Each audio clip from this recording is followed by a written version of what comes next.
Hi friends, நவராத்திரியோட முதல் நாள் பூஜை.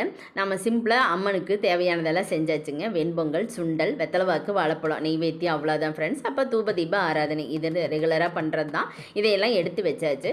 கொலுன்னு வைக்கிறது இல்லை. அதனால் நான் அம்மன் ஆதிபராசக்தி தான் எல்லாத்துக்கும் முழுமுதற் கடவுள்னு சொல்லி நான் எப்போவுமே வழிபடுறது அம்மன் தான்.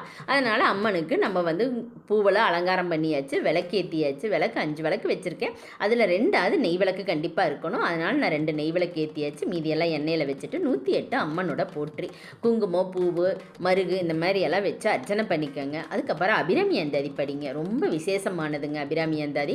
அதனால் இந்த நவராத்திரி 9 நாளுமே நீங்கள் படிக்கிறது ரொம்ப விசேஷம். அதனால் அதுவும் படிச்சாச்சுங்க.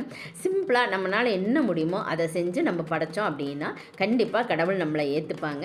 அவங்களோட அனுகிரகம் நம்ம எல்லாத்துக்கும் கண்டிப்பாக கிடைக்குங்க. இந்த மாதிரி நம்ம பூஜை பண்ணும்போது வீட்டுக்குள்ளே ஒரு நல்ல வைப்ரேஷன் இருக்குங்க.